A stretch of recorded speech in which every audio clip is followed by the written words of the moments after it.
ये इतना मूड में था, मतलब फोकस था काम पे। इनको नहीं पता था कि सामने से आमिर सर पूछ रहे हैं। आमिर सर बोला oh okay no break.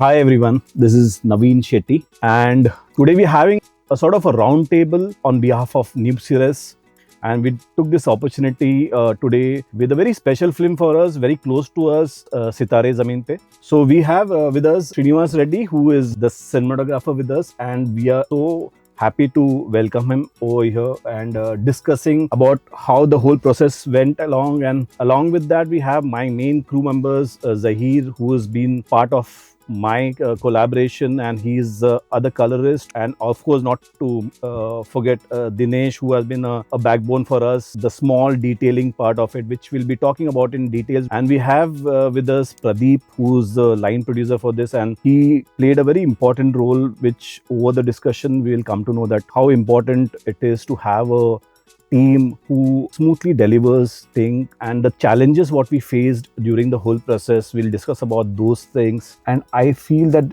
association has become more stronger with Amir Khan production and with Reddy sir, of course. Film में काफी सिचुएशंस है जिधर एक्चुअली सिर्फ मैं नहीं, काफी लोग बहुत इमोशनल होते थे। मैं तो रो पड़ता था, बिकॉज मैं तो टेस्ट के दिन ही रोया था शूट का। स्पेशली जब सुनील शू लेस बांधता है ना, वो गुलशन को आके बोलता है स्टेडियम के अंदर अपना प्रैक्टिस सेंटर में, या सब ये शूज छोटा हो गया उत्साह, तो वो उल्टा पहनता है। तो वो बोलता है कि बैठ के सीधा पहनो, ये पाँव का वो पाँव में और वो पैर का इस पाँव में। वो सीन मेरे लिए मतलब बहुत इमोशनल था। और सेम चीज़ इंटरवल से सेमीफाइनल मैच के बाद जब गुलशन और सुनीता का सीन के बीच में सुनील आके बोलता है गुलशन को आकर के कि कोच साहब पप्पा आपके जैसा होना चाहिए। तो वो दो एंड क्लाइमैक्स वाला आमिर सर का जो गुलशन का जो सीन होता है न्यू कोच के साथ, वो बहुत इमोशनल मोमेंट्स है। मतलब सिर्फ शूटिंग के दौरान नहीं, मैं ग्रेडिंग में भी काफी टाइम मैं इमोशनल होता था विदाउट साउंड। तो ये फिल्म एक्चुअली सितारे जमी पर सबको देखना चाहिए, दिखाना चाहिए फिल्म, क्योंकि वो एक फिल्म नहीं है, वो एक लाइफ है। सो लाइफ में जो हम लोग जो भी सीखा है अभी तक, अगर कुछ गलत है तो इस फिल्म से हम लोग सही सीख के बाहर निकलता है। तो मेरा अगर आप पूछोगे कि मेरे को सबसे अच्छा सीन एक स्टोरी साउंड के साथ में जो अच्छा लगा, वो है उसका मम्मी सुबह सुबह उठ के आता है, उसको उठाता है, वो उसका करतार पाजी का फोन आता है बेड में बैठ के, तो वो सीन मेरे को सबसे रियल लगा। और उसको मेरे को ऐसा लगा कि कितना हाईलाइट्स में गिरना चाहिए, कितना शैडोज में रहना चाहिए, और वो बैलेंस, अपना कलर बैलेंस भी एकदम सही हो गया, आउट ऑफ द बॉक्स नहीं गया हम लोग वो सीन। क्योंकि उसका एक रीजन है नवीन, आप जिधर भी चैंपियंस नहीं है फ्रेम में, वो सब जिधर भी हार्श होना चाहिए उधर हार्श लाइट से, जिधर शैडो होना चाहिए उधर शैडो है। जैसा आपका जो फेवरेट सीन है, जैसा भी आप बता रहे, उस सीन में चैंपियंस नहीं है, तो उधर मुझे लिबर्टी मिला, उधर मुझे एक लिबर्टी था कि ओके बॉस, इधर इतना शैडो हो सकता है, ये और भी रियल लग सकता है, इधर थोड़ा सा हार्श लाइट हो सकता है। तो जितना भी सीन्स देखेंगे आप विदाउट चैंपियंस वैसे ही, तो उसका वजह से वो सीन आपको शायद इतना करेक्ट लग रहा है। बट आप ओवरऑल देखिएगा तो मेरा अप्रोच ही वैसा है कि एक रियलिस्टिक, और जैसा हमारा सेट से, लोकेशन से, जो भी लोकेशन से, जैसा विंडो से या नाइट्स में जैसा लाइट से, प्रैक्टिकल लाइट से, वैसे ही मोटिवेट किया है। Zahir has been working with me since 15 years basically. तो वहाँ से gradually आज one of the best colorists in India. Just that people now started knowing him, his work, and the quality what he's giving. He's working on some interesting project, and now he has moved on being an independent colorist. But on and off, whenever I need him, I take his help. तो ये तेरा point of view से तेरे को क्या लगा, तेरे को ये पूरा प्रोसेस में जर्नी कैसा लगा तेरे को? जब मैं इंटर किया बेसिकली सब में पहले ये था कि आमिर सर का फेस के लिए, हाँ, कि उसके ग्रेड करना कि उनका फेस में कितना, कौन सा लुक के साथ में, हार्ड लाइट नहीं होना चाहिए, वो जैसा भी, हाँ, जैसा शूट किया उन्होंने वैसा देखे, वो एक दिखे। तो उसके लिए हमने सब में पहले टेस्ट वो किया, तब देखे अरे हाँ बहुत अच्छा हो गया। लेकिन कहीं पे कुछ लगा कि यार ये थोड़ा सा चेंज होना चाहिए या कुछ होना चाहिए। फिर सर हम लोग बैठे साथ में, तो सर लेके थोड़ा सा देखते गए, तो मैं करने में थोड़ा सा जमा नहीं, तो वो सीन को हमने जीरो से स्टार्ट किया। जीरो से स्टार्ट करके फिर रखे, हाँ ये अच्छा लग रहा है, एक बार सर को दिखाते, सर का क्या आता है फिर।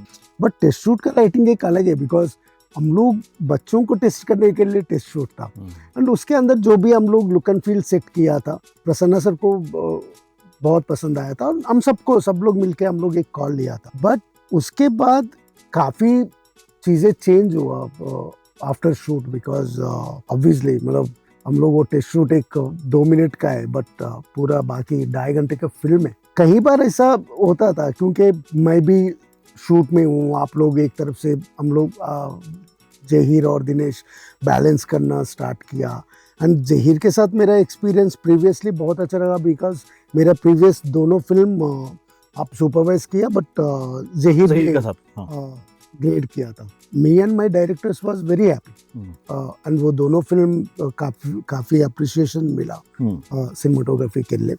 तो जहीर के साथ एक अच्छा बॉन्डिंग हमेशा है, जितना आपके साथ है उतना उनके साथ। We are only talking about the grading, but the backbone or the coordination, the communication with different studios, with the production, I want to know about the whole process कि ये किस तरह से how did you manage it, क्या challenges आया? Challenges was the time, because एक एक दिन ऐसा मेरे साथ हुआ था इस प्रोजेक्ट के अंदर कि we are getting 300 shots of different reels, so simultaneously हमें जो VFX से आया हुआ है वो शॉट्स प्लेस करना है, जो रॉ शूट हुआ वो प्लेस करना है विथ द ग्रेड, ताकि वो देख सके कि दोनों में डिफरेंसेस कितना है। क्योंकि प्रीव्यू करने के टाइम पे ये हो रहा था कि with the VFX and with the raw exactly वो मैच करना, and which on that process Dinesh was very helpful, क्योंकि being attached to this project, और जैसा सर को दिखाना, आमिर सर को दिखाना है उनको कैसा फ्रेम सेट, मतलब कैसा टाइम में सेटअप करके रखना है, it was a little bit very challenging. Last moment पे शॉट्स आ रहे हैं, रिप्लेस करना है, टाइम क्रंच है, फिर जो शॉट्स अप्रूव हो रहे थे उसको भी प्लेस करना, कि कहीं ऐसा ना हो जाए कि गलत वर्जन्स प्लेस हो जाए। So that was a little bit challenging for me. Dinesh has been working with me as an associate colorist since many projects, and उससे पूछना चाहता हूँ कि किस तरह से उसको challenges हुआ है, whether it is confirming या grading, किधर क्या क्या हुआ और कैसा गया। मेरे लिए तो ये ऐसा नहीं है कि कोई टफ प्रोजेक्ट था, उससे भी मैंने टफ किए है, लेकिन ये अच्छा है मेरे लिए, लाइन प्रोड्यूसर मेरा मेरे सिंक में था, तो वो मेरे को इजी पड़ा कि प्रदीप ने बहुत सारा चीज वो मैनेज कर लेता था, तो मैं ध्यान दे सकता था ग्रेडिंग में, क्योंकि मैं कंफर्मिंग में मेरे को थोड़ा कम ध्यान देना पड़ता था, क्योंकि प्रदीप को संभाल लेता था। फिल्म का ग्रेडिंग का तो ठीक है, क्योंकि मैं इन्वॉल्व था, बट उसके अलावा भी बहुत सारे जगह पे देखो चैलेंजेस कभी कुछ था क्या, या मजा आया या कुछ अच्छा मूवमेंट? मेरे को तो सही लगा, अच्छा ही लगा हर जगह पे, क्योंकि मेरे को ज़्यादा अभी इस फिल्म में ज़्यादा सीखने क्यों मिला, क्योंकि मेरे को बहुत सारे इनपुट मिले, क्योंकि आपसे तो मैं कर ही रहा था, इतने साल से काम कर ही रहा था। फिर रेड्डी सर का मिला, रेड्डी सर के साथ बैठा, उनका इनपुट क्या है पिक्चर के लिए, उनका क्या थॉट है पिक्चर के लिए। फिर प्रसन्ना सर के साथ, उनके साथ बैठा, उनके साथ क्या हुआ। फिर मैं ज़्यादा करके अमित सर से भी बैठा, उनका थॉट क्या है, तो वो मेरे लिए बहुत अच्छा, ये एक्सपीरियंस अच्छा हुआ कि मेरे को बहुत सारा इनपुट मिला कि क्या सीखने मिल रहा था। तो मैं वो, और मैंने सुना कि आमिर खान को भी तुमने चिल्लाया। वो इंसिडेंट नहीं, ये अंधेरे में बैठा है, आमिर सर आगे फ्रंट सीट में बैठा है, तो आमिर सर को भी नहीं पता है कि क्या है। तो बेसिकली आमिर सर शायद मुझे पूछा होगा या इनसे ही, कि क्योंकि सब शॉट्स यही दिखा रहे हैं, सब लोग इंस्ट्रक्शन दिनेश को दे रहे हैं, तो आमिर सर ने बोला कि यार एक ब्रेक ले ले क्या, क्योंकि कहीं तो अटक गए, कुछ कैश नहीं हुआ, कुछ तो हुआ था। तो दिनेश बोला नहीं, ऐसा जोर से नहीं, बिकॉज ये इतना मूड में था, मतलब फोकस था काम पे, इनको नहीं पता था कि सामने से आमिर सर पूछ रहे हैं। आमिर सर बोला ओके नो ब्रेक। हम लोग सब ओ गॉड ये क्या है भाई, दिनेश एक ही सर है उधर। अरे सॉरी, मुझे नहीं लगा ये के साथ था वो। तो दिनेश के साथ जब भी बैठता था ना बेचारा, वो हमेशा आके, मैं बोलता था ओके दिनेश हम लोग वाल्स के लिए बैठेंगे आज 8 घंटा, सुबह से हम लोग बैठा है शाम में 6 बजे तक सिर्फ वाल्स पे ग्रेडिंग कर रहे। तो खट्टू होने के बाद नेक्स्ट डे हम लोग कुछ अगेन अपना कुछ ग्रेड स्किन्स के लिए कुछ चेंज हुआ, तो मैं दिनेश की तरफ देखता था, दिनेश आज वापस बैठना है हम लोग। सो दिनेश लाइक फुल एनर्जी, हाँ सर बैठते ना सर, अरे सर नो वरी सर, हम लोग बैठते हम लोग करते सर। तो एक्चुअली दिनेश का बहुत इंपॉर्टेंस है बिकॉज वॉल कलर्स इतना कंसिस्टेंसी है ना लाइटिंग के साथ एंड जो फोरग्राउंड स्किन टोन्स के साथ, नहीं, वो एक्चुअली दिनेश का बहुत बड़ा रोल है। और एक बहुत इम्पोर्टेंट चीज़ जो न्यूब के लिए, सीरीज के लिए अच्छा था कि आमिर खान इधर आके काम करने के लिए साथ में मिला, पर्सनली बैठ के। वो आमिर सर के साथ काम करना एक्चुअली शायद सबको ऐसा थोड़ा सा डर लगता होगा, वैसा नहीं है। आप अपना काम करेक्ट कर रहे हैं, आपको बहुत रिस्पेक्ट मिलेगा। वो इतना कंफर्ट फील करवाएगा कि आप आमिर खान से नहीं काम कर रहे हो, आप एक आर्टिस्ट के साथ काम कर रहे हो। वो वैसा मौका मुझे नहीं लगता है कहीं और मिलेगा। हाँ, लेकिन एक चीज अच्छा हुआ है कि इसमें कि हम लोग उसको ग्रेड के साथ में उसका वीएफएक्स दिखा रहे थे। Correct. उसका दिमाग में एक था कि ये स्पेस है, सही है। इतना स्मूथली मैंने एग्जीक्यूशन मैंने एक्चुअली मेरे इसमें देखा नहीं, और which I am little bit happy about basically. तब मेरे एक्सपीरियंस में आमिर सर और even Prasanna, they are very clear, मतलब बहुत इजी है उनके साथ काम करना, बिकॉज वो दोनों रेस्पेक्ट करता है काम को। when if you are doing your job correctly, you don't need to like अरे यार ये क्या होगा, वो क्या होगा। ऐसा नहीं कि सितारे हम लोग के लिए प्रेशर था, हम लोग के लिए वो एक प्रिविलेज था बेसिकली। और द पॉइंट इज, एक आमिर खान का एक हम लोग फैन बेस है, और आमिर खान का एक फैन बेस में एक अलग से एक एक्साइटमेंट हम लोगों को था। वो एक्साइटमेंट को हम लोग को रिटेन करना था, और कितना बेस्ट हो सकता है हम लोग का टीम के हिसाब से। हम लोग को उससे पहले हम लोग का एक बातचीत हो गया था बेसिकली कि किस तरह से सब कोऑर्डिनेशन होके किस तरह से कैसा होना चाहिए। जैसा मैं ज़हीर को बोला था कि मैं चालू करूँगा ग्रेडिंग, लेकिन एक पॉइंट में तेरे को आना पड़ेगा, बिकॉज मैं और रेड्डी करेंगे, माइट भी हम लोग किधर और भी जा सकते हैं, तो मेरे को एक सेकेंड थॉट चाहिए ही इस फिल्म में आने के लिए। ये पहले डिस्कशन हो गया था। और दिनेश के साथ में मेरा एक ये था कि एवरीडे तो एक बैलेंस करेगा, मैंने किया उसको, मेरे को नेक्स्ट डे आके तो मेरे को बताएगा कि हम लोग कहाँ पे क्या क्या कर सकता है। ग्रेडिंग करने टाइम पे, स्टार्ट करने टाइम पे, जैसा आपने बोला पहला सीक्वेंस वॉल इधर उधर जाने का टाइम पे एक माइट भी आपके हाथ में 4 बार बैठ के कंसिस्टेंसी जो अभी है किया रहेगा बिकॉज हाँ, क्योंकि एवरी टाइम एक डायरेक्टर का एक पॉइंट ऑफ व्यू होता है, तो थोड़ा भी चेंज होना है मतलब वॉल भी चेंज हो गया, तो उसको बैठना। उसके बाद में मेरा जो एफर्ट्स मेरे को ये लोग ने दोनों ने जो दिया, ज़हीर और दिनेश ने दिया, वो मेरे को लगता है वो अननोटिस नहीं जाना चाहिए कि इन लोगों का रोल काफी इंपॉर्टेंट। फिर आप उसके साथ में बैठे, आप लोग ने एक लेवल में लेके आए, फिर मैं देखा, लेकिन देखने से पहला मेरा एक डिस्कशन भी हुआ इन लोगों के साथ में। अभी हम लोग इसको कितना लेवल तक रखेंगे ताकि रेड्डी सर का भी एक चीज रहेंगे और हम लोग भी हम लोग के साइड से खुश रहेंगे। ये एक चैलेंज था बेसिकली।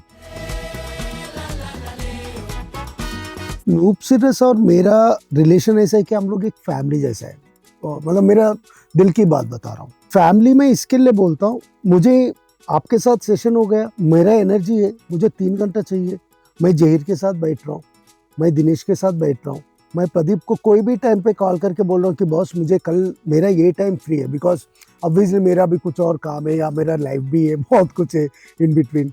सो मुझे जो भी टाइम चाहिए प्रदीप वैसा टाइम एडजस्ट करके देना। मैं नूब सीरीज में देखा है, मेरा जब से स्टार्ट किया मैं तब से हमेशा प्रोजेक्ट के तरफ टुवर्ड्स द प्रोजेक्ट बहुत एक रिस्पेक्ट और रिस्पॉन्सिबिलिटी के साथ जो आता है ना, वो मुझे बहुत अच्छा लगता है। This film has taken us to a level where we started getting emotional and speaking about what we felt about this film.